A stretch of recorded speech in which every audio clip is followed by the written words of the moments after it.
Hi dear friends, welcome to Kerala Mectech. നമ്മുടെ അടുത്തുള്ളത് ഇന്ന് എർട്ടിഗയാണ്. എർട്ടിഗ ഡീസൽ വേരിയൻ്റ് ആണ്. അപ്പോൾ ഇതിനൊരു സ്റ്റാർട്ടിങ് ബുദ്ധിമുട്ടുണ്ട്. സ്റ്റാർട്ട് ചെയ്യണമെങ്കിൽ നമ്മൾ കാല് കൊടുത്ത് വെച്ചാൽ സ്റ്റാർട്ട് ആവുള്ളൂ, അല്ലെങ്കിൽ നമ്മൾ പെട്രോൾ മണപ്പിച്ച് സ്റ്റാർട്ട് ചെയ്യണം. ഐഡ്ലിങ്ങിൽ വണ്ടി നിൽക്കത്തില്ല, ഓഫായി പോകണം, സൗണ്ട് അൺയൂഷ്വലാണ്. അങ്ങനെ കുറേ ഒരു പ്രോബ്ലംസ് ആയിട്ടാണ് ഈ വണ്ടി ഇവിടെ വന്നേക്കുന്നത്. എന്തായാലും ബാക്കിയുള്ള കാര്യങ്ങൾ നേരിട്ട് ചെക്ക് ചെയ്യാം. എൻജിൻ സൗണ്ട് ഒന്ന് കാണിച്ചു. എൻജിൻ്റെ അടുത്തേക്ക് വന്നിട്ട്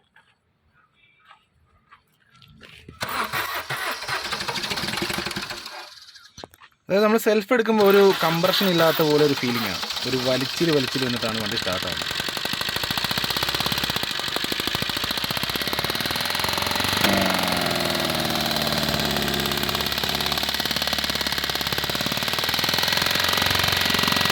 ഈ ഒരു സൗണ്ട് കേട്ട് കഴിഞ്ഞാൽ നമ്മുടെ പഴയ കുബോട്ട എഞ്ചിനോ അല്ലെങ്കിൽ ട്രാക്ടർ എഞ്ചിൻ പോലും മാറി നിൽക്കും, അതുപോലത്തെ അവസ്ഥയായിരിക്കും.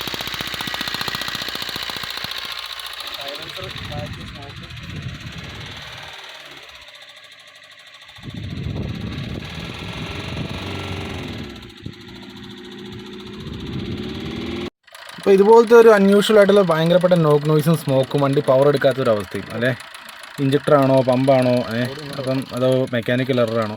അപ്പോൾ ഇഞ്ചക്ടേഴ്സ് നമ്മൾ ഓരോന്നിങ്ങനെ വെടിയിച്ച് ചെക്ക് ചെയ്യുന്നുണ്ട്. അങ്ങനെ ഇഞ്ചക്ടേഴ്സിൻ്റെ ഒരു ഇഷ്യൂ കൊണ്ടുള്ള ഒരു രീതി നമുക്ക് തോന്നുന്നില്ല. പ്രോബബ്ലി ഇത് മെക്കാനിക്കൽ ഇഷ്യൂ ആവാനാണ് സാധ്യത. അപ്പം നോക്കാം. അപ്പോൾ ഇതാണ് ഇപ്പോഴത്തെ ഈ ഒരു വണ്ടിയുടെ സ്റ്റേറ്റ്. എന്തായാലും നമുക്ക് ഒരുപാട് കാര്യങ്ങൾ ചെക്ക് ചെയ്യേണ്ടതായിട്ടുണ്ട്, സ്കാൻ ചെയ്യണം. അതുപോലെ അതിൻ്റെ അടിസ്ഥാനത്തിൽ നമുക്ക് ബാക്കിയുള്ള കാര്യങ്ങൾ നോക്കണം.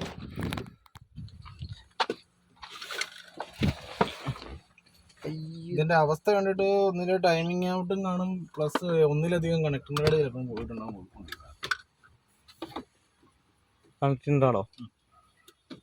ബാക്കിയുള്ളത് വെച്ചാൽ നമ്മൾ സ്കാൻ റിപ്പോർട്ട് കൂടി കിട്ടിക്കഴിഞ്ഞാൽ കറക്റ്റ് കാര്യം മനസ്സിലാവും. വീഡിയോ എടുത്തോട്ടെ.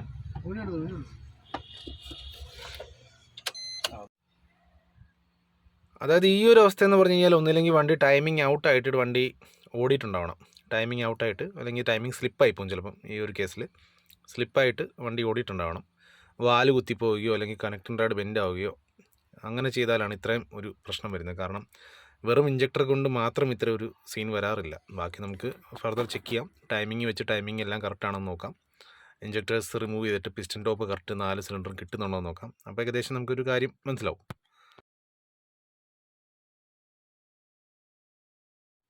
അപ്പോൾ ഗൈസ്, സ്കാനിങ് ഓൺ പ്രോഗ്രസ് ആണ്.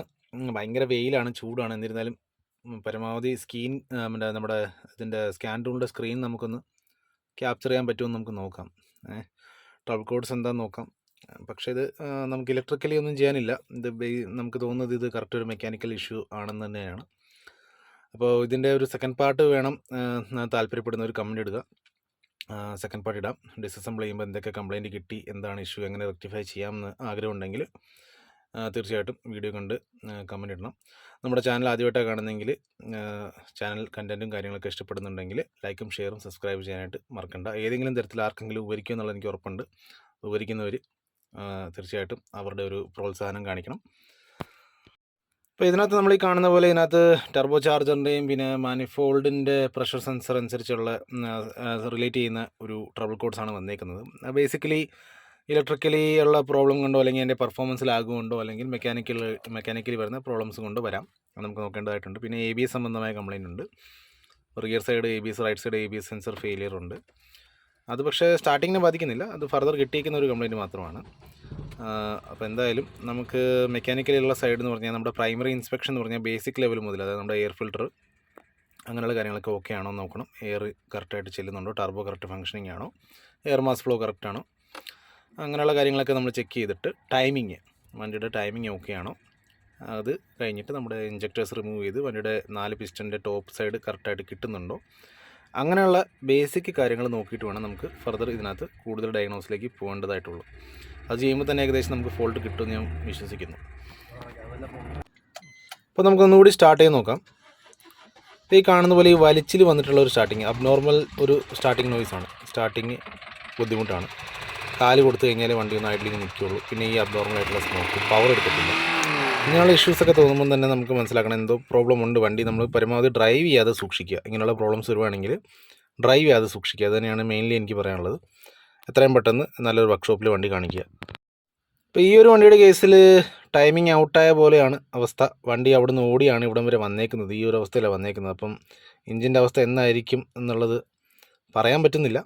എന്നിരുന്നാലും റിമൂവ് ചെയ്തിട്ട് നോക്കാം.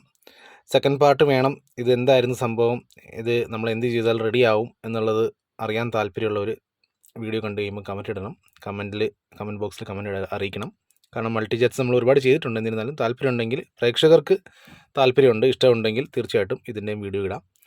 എന്ത് കിട്ടി, എന്ത് ഡിസസംബ്ലി മുതൽ റെക്ടിഫിക്കേഷൻ വരെയുള്ള വീഡിയോ ഇടാം. താല്പര്യമുള്ളവർ കമൻറ്റ് ഇടുക. ഒരു വ്യക്തി പോലും താല്പര്യം കാണിക്കുന്നുണ്ടെങ്കിൽ തീർച്ചയായിട്ടും ഞാൻ വീഡിയോ ചെയ്തിരിക്കും. അപ്പോൾ ഗൈസ്, സ്റ്റേ ട്യൂൺഡ്. നമുക്ക് വീണ്ടും ഇതിൻ്റെ അടുത്ത പാട്ടായിട്ട് അല്ലെങ്കിൽ മറ്റു പല വീഡിയോസായിട്ട് കാണാം. Till then bye, take care.